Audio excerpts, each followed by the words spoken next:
A primeira coisa de que me lembro é de cada garfo congelando no ar enquanto a música da contagem regressiva do Ano Novo ainda tocava nos alto-falantes. Mason puxou a namorada na minha direção com aquele sorriso convencido que ele já carregava desde que éramos crianças. Olhem só, pessoal, anunciou alto o suficiente para que toda a sala ouvisse. Esta é minha irmã. Provavelmente lésbica, né? Nem consegue manter um cara por perto. Meus pais sorriram como se fosse a piada mais engraçada da noite. Alguns primos deram uma risadinha. As taças de champanhe pararam de se mover. Eu não tremi. A namorada dele, Hailey, apenas deu um sorriso mínimo e fraco, olhou diretamente para ele e disse 5 palavras baixinhas que deixaram o rosto dele branco como a neve lá fora. Todas as risadas morreram instantaneamente. Meu nome é Harper Ellison. Passei 33 anos sendo invisível dentro da minha própria família. E naquela noite, as luzes finalmente se acenderam, só que não do jeito que eles esperavam. Se você já foi o alvo das piadas na própria mesa da família, fica comigo. Essa história termina com fogos de artifício que eles jamais imaginaram. Curta o vídeo se estiver pronto para o que aconteceu a seguir. Inscreva-se e ative o sininho para não perder o momento em que tudo explodiu. Vamos lá! Ainda me lembro de como todos paravam de pegar comida quando eu tinha 8 anos. Acontecia em todo jantar. Valerie enchia primeiro o prato de Mason, empilhando os melhores pedaços de carne enquanto o resto de nós esperava. Meu prato vinha por último, sempre com as bordas queimadas, a menor porção, o purê de batatas frio que ninguém mais queria. Se eu tentasse pegar qualquer coisa a mais, a voz dela cortava a mesa, suave, mas afiada. Harper, não seja gananciosa. Gregory nunca levantava os olhos do celular, a não ser que o Wi-Fi caísse. Aí ele berrava meu nome pela casa inteira como se eu fosse o suporte técnico da família. Consertar o roteador, resetar o modem, descobrir por que a Smart TV não conectava. Mason nunca precisou tocar em um cabo na vida. Quando eu tinha 12 anos, aprendi a me mover silenciosamente. Levantava prato sem fazer barulho, pisava onde o chão não rangia, mantinha a voz baixa o suficiente para que ninguém sentisse necessidade de responder. Era mais fácil assim. O ensino médio seguiu o mesmo roteiro, só que com uma iluminação melhor. Mason ganhava os tênis novos, o tutor particular para o SAT, os acampamentos de liderança de fim de semana que custavam $2.000 cada. Eu ganhava a calculadora usada e uma palestra sobre expectativas realistas. Quando as faculdades começaram a enviar cartas de aceitação, a minha chegou primeiro, bolsa integral para engenharia na Northwestern, tudo coberto. Deixei o envelope no balcão da cozinha, batendo o coração, pensando que dessa vez eles finalmente me veriam.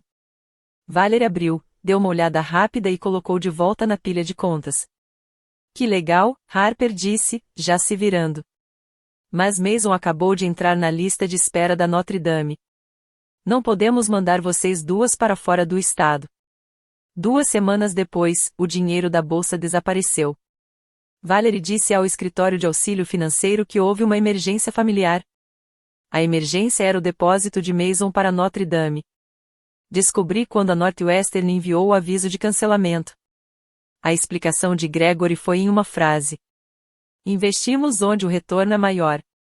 Fiz 18 anos naquele verão.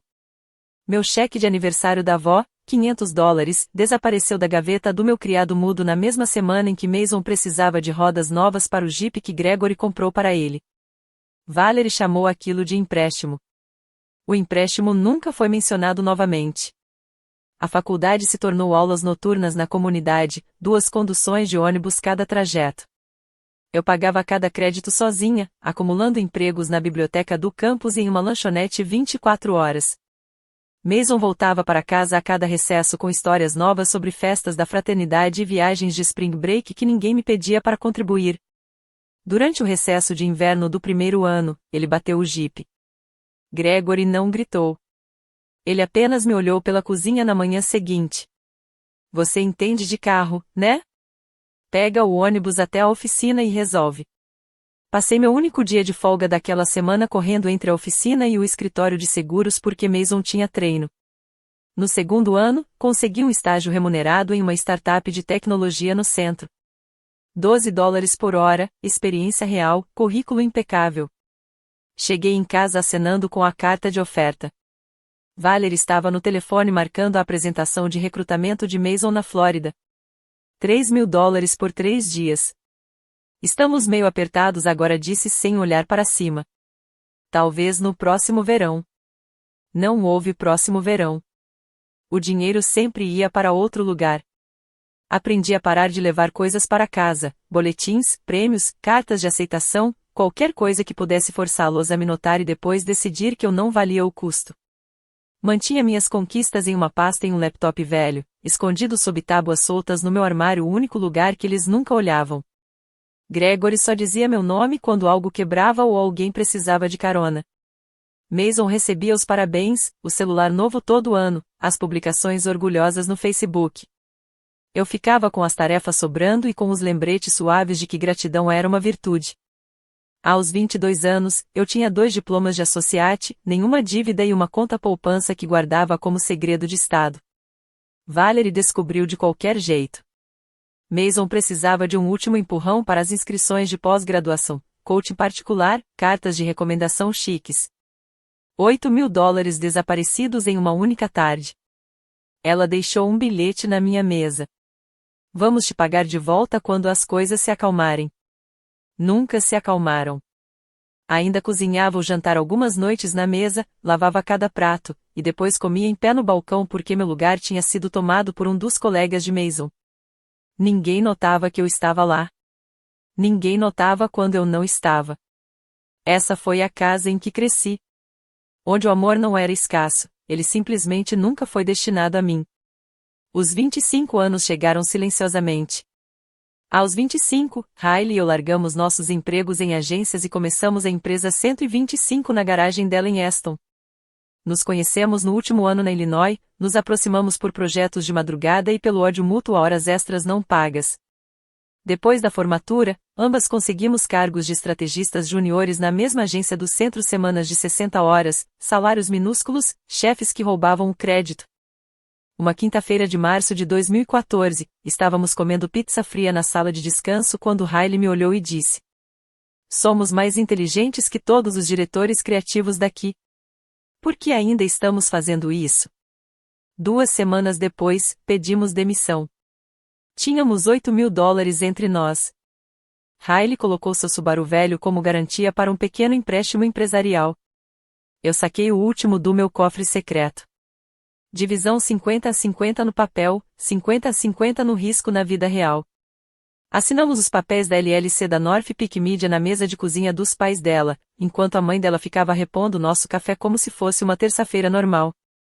A garagem tinha uma luz fluorescente piscando, um aquecedor que cheirava a plástico queimado e 2 Macs de segunda mão. Arrastamos uma mesa dobrável, penduramos um quadro branco e começamos a trabalhar. O primeiro cliente foi um torrefador de café local que nos encontrou no Craigslist. Pagaram $2.000 por um rebrand completo e uma estratégia de redes sociais. Entregamos em 9 dias, movendo-nos à base de Red Bull e puro pavor. Quando a transferência caiu na nossa conta empresarial, apenas ficamos olhando para a tela por 5 minutos, depois gritamos como se tivéssemos ganhado na loteria. No segundo mês, contratamos nosso primeiro freelancer, um especialista em motion graphics que trabalhava para a Equity Ramen. No terceiro mês, perdemos 2 clientes porque cobramos pouco e prometemos demais. Comíamos miojo instantâneo com tanta frequência que até hoje o cheiro me dá ânsia. Riley cuidava das operações e das ligações com clientes.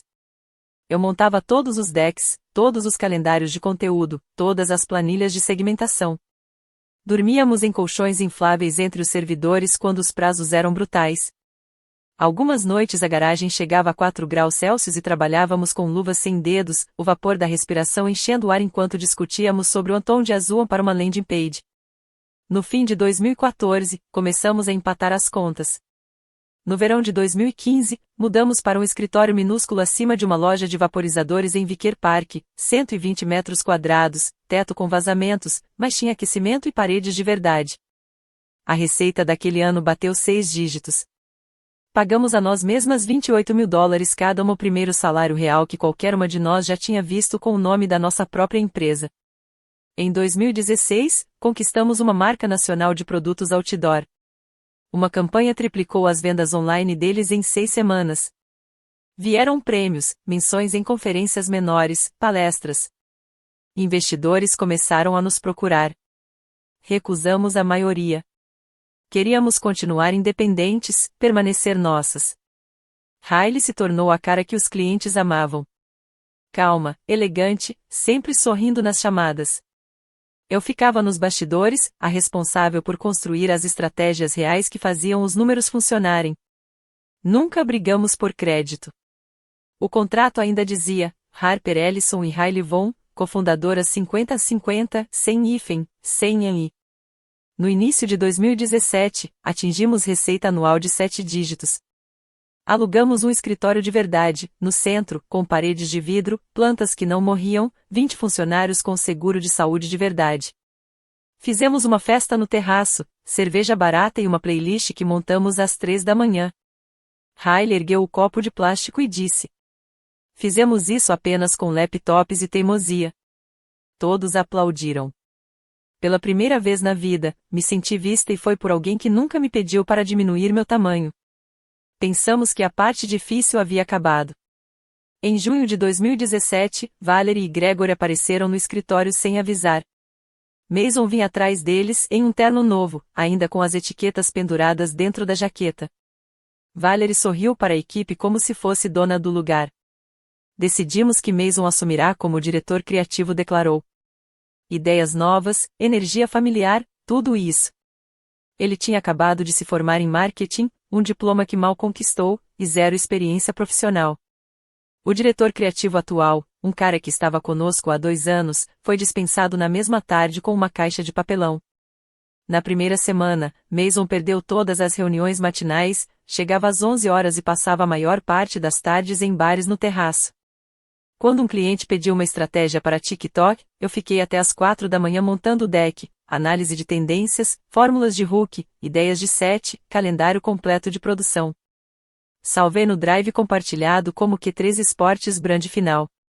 Na manhã seguinte, o mesmo arquivo apareceu na pasta do cliente, com o título Mason Ellison Sports Brand Concept. Meu nome havia desaparecido. Cada legenda, cada ideia de transição, cada cluster de hashtags estava idêntico. Ele apenas trocou o slide de capa. Riley viu o histórico de revisões. Olhou para mim através da mesa, sobrancelhas erguidas, mas não disse nada. Eu apenas balancei a cabeça e continuei trabalhando. Isso virou rotina. Eu terminava uma campanha de reels para um cliente de beleza, fazia upload à meia-noite e acordava para ver Mason apresentando às 10, com a própria voz por cima. A equipe começava a aplaudir ele. Os clientes pediam pelo toque Mason. Enquanto isso, o vício em apostas dele crescia. Primeiro notei transferências estranhas, 5 mil aqui, 8 mil ali, sempre descritas como vendedor advance ou influencer deposit. Em 2020, os valores subiram, 10 mil para uma conta chamada AMI, Personal Consulting, depois 15. Uma noite, puxei os extratos do banco e percebi o padrão, transferências minutos depois dos jogos da NFL aos domingos. Comecei a salvar tudo. Capturas de tela do Slack, onde ele chamava minhas estratégias de asseguros e sem graça. Gravações de Zoom em que ele afirmava conceitos que nunca tinha tocado. Exportei todo o histórico de revisões que mostrava meus arquivos originais e os uploads copiados por ele.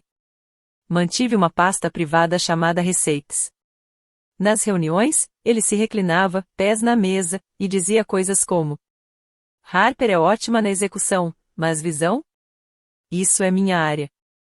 Os novatos riam. A mandíbula de Riley se apertava, mas ela permanecia em silêncio. Em 2022, ele perdeu $62 mil em um único final de semana de playoffs. Na segunda-feira seguinte, uma transferência de $65 mil deixou a conta da empresa às 2h14 da manhã. No campo de observações só estava escrito Talent FE. Chequei o destinatário, uma casa de apostas em New Jersey. Adicionei a pasta. Em 2023, o total ultrapassava $178 mil. Ele começou a aprovar suas próprias despesas na Boulder, assinando minha assinatura digital em faturas que eu nunca vi. No Slack, postou no canal principal: Harper tem tido problemas de bandwidth ultimamente.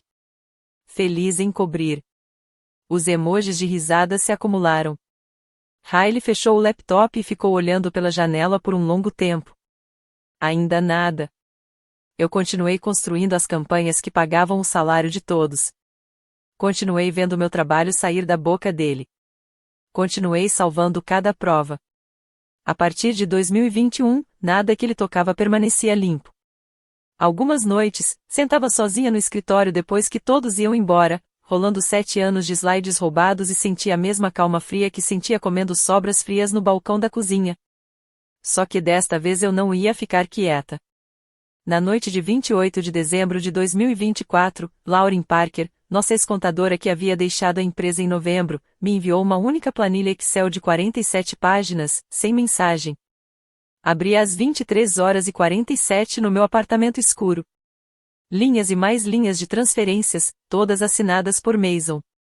Datas, valores, nomes falsos de fornecedores, números de referência. $178.422,31 movimentados ao longo de 19 meses. Ela tinha destacado os endereços IP da casa de apostas em vermelho. Liguei para ela imediatamente. Há quanto tempo você sabe? Desde o dia em que eu saí, disse Lauren, com a voz baixa. Mantive acesso remoto ao livro Razão Apenas Leitura. Achei que estava sendo paranoica, até que os números pararam de bater. Ela passou semanas cruzando os horários dos saques com os relógios dos jogos da NFL, verificando contas temporárias, conferindo registros públicos de perdas em apostas que de algum jeito acabavam em nome de Mason. O arquivo estava à prova de falhas. Nos encontramos na manhã seguinte, 29 de dezembro, em uma cafeteria tranquila em Logan Square. Lauren deslizou um pendrive pela mesa. Está tudo aqui. Extratos bancários, aprovações forjadas, declarações de imposto que ele nunca entregou. Dá para abrir um processo criminal. Na mesma tarde, sentamos em um escritório de advocacia na LaSalle Street. A advogada civil, especializada em fraude corporativa, leu o resumo em 12 minutos e levantou os olhos. Isso não é só desvio de dinheiro. É fraude fiscal em nível federal. O IRS vai acabar com ele. Passamos o resto do dia na sala de conferências dela, assinando contratos, imprimindo cópias, construindo linhas do tempo. Às 18 horas, já tínhamos uma denúncia lacrada pronta para ser protocolada e uma submissão de whistleblower endereçada à Divisão de Investigações Criminais do IRS em Chicago. Em 30 de dezembro, dirigimos até o prédio federal no centro. Lauren entregou o envelope ao agente pessoalmente, enquanto eu esperava no carro. O carimbo de recibo marcou 9h42. Número do caso atribuído na hora. Riley sabia de cada passo. Eu tinha contado a ela na noite em que Lauren enviou a primeira mensagem. Ela ouviu sem interromper, e fez apenas uma pergunta. Ele suspeita de alguma coisa? Ainda não. Ela assentiu uma vez. Então continuou fingindo ser a namorada feliz até o relógio zerar. Ninguém me observa mais de perto do que ele agora. Ela ainda aparecia nas festas de fim de ano em seu braço, ainda ria das piadas dele no escritório, ainda postava fotos de casal na véspera de Ano Novo. Véspera como se nada estivesse errado. Cada sorriso era mais uma camada de camuflagem. Passei as mesmas 48 horas finalizando o deck de apresentação, cada slide roubado, cada transferência fraudulenta, cada mensagem do Slack compactada em uma única pasta em um pendrive novo. Rotulei simplesmente como evidência. Lauren mandou mensagem na noite do dia 30, a IRS confirmou o recebimento. Eles estão agindo rápido. Fiquei olhando para a mensagem até a tela apagar. Tudo estava travado e pronto.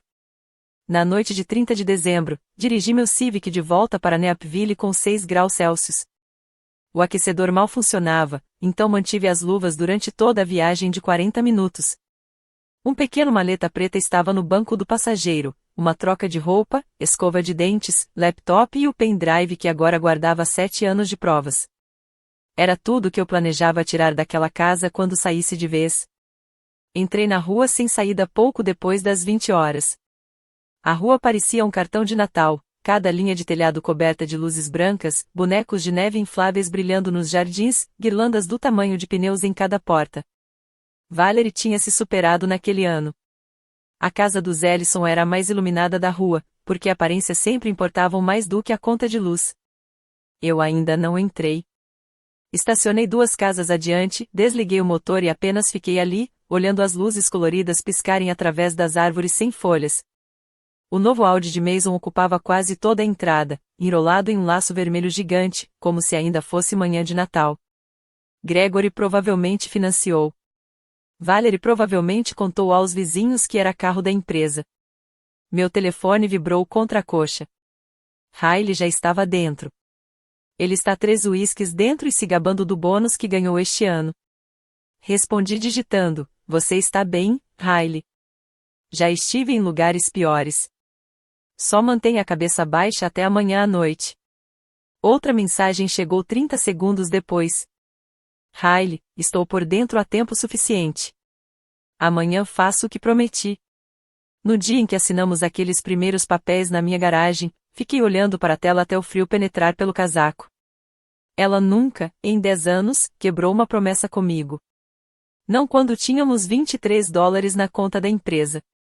Não quando investidores nos riam na cara. E nem agora, quando ela dormia ao lado da pessoa que passou anos tentando me apagar. Eu acreditei completamente. Baixei um pouco o vidro do carro. O ar cortava como vidro, mas me mantinha acordada. Crianças passavam correndo com macacões de neve, rindo, puxando trenós de plástico para a colina no fim da rua. Famílias normais, barulho normal. Dentro da nossa casa, através da grande janela, eu via Mason comandando a sala de estar, braços abertos, a boca se mexendo a 1000 por hora. Valerie pendia de cada palavra. Gregory reabastecia o copo sem precisar pedir. Riley estava ligeiramente atrás de Mason, uma mão no ombro dele, o sorriso perfeito de namorada preso no rosto. Ela cruzou meu olhar pelo vidro por meio segundo. Deu um leve aceno. Eu olhei para o outro lado primeiro. Fiquei no carro mais 1 hora. O relógio do painel passou das 21h10. O gelo começou a se espalhar pelo interior do para-brisa.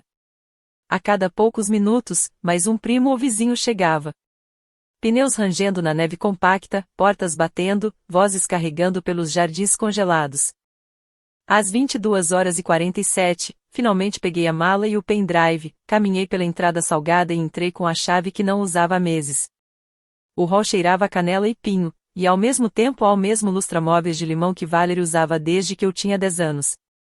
A voz de Mason ecoou da cozinha. Demorou, hein, Harper? Achei que você estava ocupada demais sendo importante para aparecer na hora. Não respondi. Coloquei a mala ao lado da escada, enfiei o pendrive no bolso e subi para o mesmo quarto que ainda tinha meus posteres do ensino médio enrolando nas bordas. Não descompactei nada. Não planejava ficar tempo suficiente para isso. Deitei sobre as cobertas, ainda totalmente vestida, botas nos pés, e observei as luzes de Natal do vizinho piscarem pelo teto até a casa finalmente silenciar por volta das 2 horas. Meu telefone acendeu uma última vez. Riley, vejo você amanhã à noite. 00:30. Respondi com uma única palavra, sempre. O relógio da lareira marcou 23h55 de 31 de dezembro, e os primeiros fogos de artifício rasgaram o céu sobre Napville. A sala de estar estava lotada, primos no sofá seccional, vizinhos em cadeiras dobráveis, taças de champanhe refletindo os flashes coloridos através das janelas. A TV berrava a contagem regressiva de Chicago, volume baixo, sob conversas sobrepostas. Mason estava no centro, braço em volta de Riley, uísque na outra mão, derramando levemente. Ele me avistou encostada no arco da porta e ergueu o copo como se fosse um brinde. 10:09. A multidão na TV cantava junto. Ele sorriu ainda mais. Um brinde rápido à minha irmã. Provavelmente lésbica, né? Ainda não conseguiu nenhum namorado. Risos se espalharam. Valerie esboçou um sorriso irônico no seu prosecco. Gregor ergueu uma sobrancelha como se fosse espirituoso. 8:07. Riley se afastou do braço de Mason, suave como seda. Caminhou direto até a TV, pegou o controle da mesa de centro e cortou a transmissão. A tela ficou preta. O silêncio caiu tão pesado que os fogos do lado de fora pareceram distantes. Riley apertou um botão no pequeno controle preto que segurava na outra mão. O número 85 na tela acendeu novamente, desta vez com o logotipo da North Peak Media e um único slide em vermelho forte. Mason Ellison demitido com efeito imediato. Mason piscou. Que diabos? Riley se virou para a sala, voz calma, alta o suficiente para a última fileira ouvir. Para quem ainda não sabe, meu nome é Riley Vaughan. Sou cofundadora e proprietária de 50% da North Peak Media desde 2014. Não sou namorada do Mason, nem acompanhante dele, sou cofundadora com Harper. Ela clicou. Próximo slide. O log de transferências bancárias, com os logos das casas de apostas destacados em cada uma. $178.422,31. Suspiros. Telefones abaixados. Outro clique, capturas de tela do Slack. Mason chamando meu trabalho de lixo e alegando cada campanha como sua. Outro clique, relatórios de despesas forjados com minha assinatura digital copiada e colada. O copo de Valerie escorregou dos dedos e se quebrou no chão de madeira.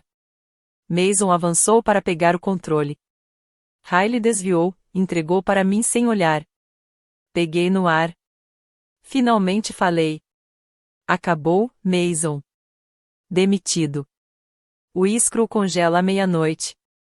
Cada centavo que você pegou está documentado. A campainha da frente tocou 3 vezes, rápidas. Gregory cambaleou até lá, confuso. Quem pede pizza no ano novo? Ele abriu a porta. 2 homens de jaquetas escuras estavam sob a luz da varanda, distintivos à mostra. Investigação criminal do IRS. Temos um mandado federal para Mason Ellison. A sala explodiu. Primos recuaram. Alguém gritou. O rosto de Mason ficou cinza. Ele olhou para Riley como se ela tivesse crescido uma segunda cabeça. Você me armou. Gritou. Você está comigo há 1 ano e meio. Riley encontrou os olhos dele, fria como gelo. Estou com Harper há 10 anos. Você era só a capa. Um agente entrou, algemas prontas. O outro começou a ler os direitos. Mason tentou correr para a cozinha. Gregory agarrou seu braço, mas soltou como se tivesse levado um choque. Valerie desabou no chão entre os cacos de vidro, chorando meu nome pela primeira vez em anos. Não me movi para ajudá-la.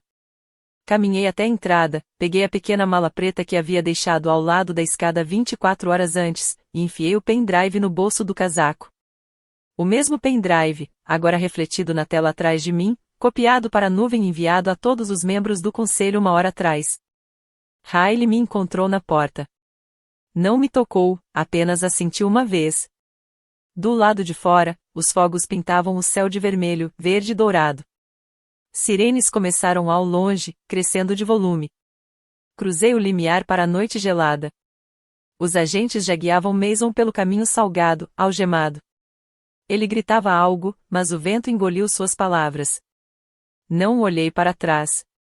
Entrei no meu Civic, liguei o motor e me afastei da casa mais iluminada da rua, enquanto o relógio do painel marcava meia-noite. Feliz Ano Novo! Julho de 2025. Estou no novo escritório de canto, com vista para o Rio Colorado em Austin. A luz do sol reflete na água e invade a sala.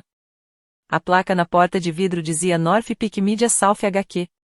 O escritório da Riley fica do outro lado do corredor. Mantivemos a mesma divisão 50-50, o mesmo acordo de parceria, só mudamos de Skilline. A antiga empresa em Chicago ainda existe tecnicamente, mas 70% da equipe aceitou nossos pacotes de relocação e veio para o sul conosco. O resto se dispersou quando os pedidos de falência foram divulgados. Os credores vasculharam o que restou. O contrato do escritório no centro foi encerrado em abril. Alguém me disse que o espaço agora é um WeWork. O processo criminal de Mason anda devagar. O processo civil que movemos foi aprovado em julgamento sumário em maio. O juiz determinou restituição total mais penalidades. Ele ainda mora na região de Chicago, mas o Audi desapareceu e o contrato do apartamento está no nome de outra pessoa. Não verifico mais as redes sociais dele. Bloqueei tudo na noite em que dirigi embora. Valerie e Gregory venderam a casa em Naperville em março. O mercado estava aquecido, mas depois de impostos e pendências, eles ficaram quase sem nada.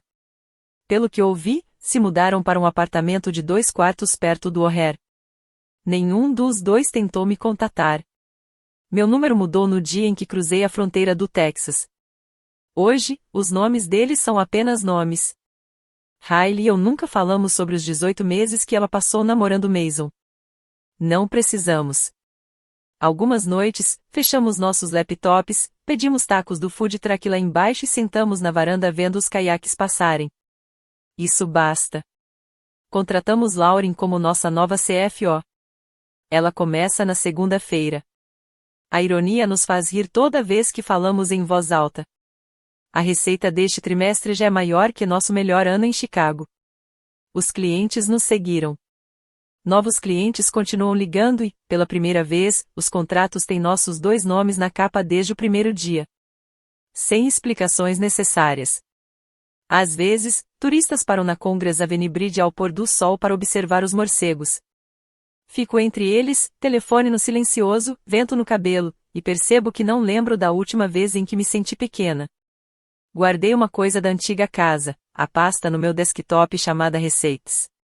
Ainda está lá, criptografada, intocada desde janeiro. Não a abro mais. Não preciso. As provas cumpriram seu papel. As pessoas perguntam se estou com raiva. Não estou. A raiva consome energia que prefiro gastar construindo o próximo projeto. O rio continua fluindo. A cidade continua crescendo. E todas as manhãs eu entro em um escritório que nos pertence. Sem favores, sem filhos da mamãe, sem crédito roubado. Esse foi o único final feliz que eu sempre quis. Obrigada por me acompanhar por todos os 8 capítulos.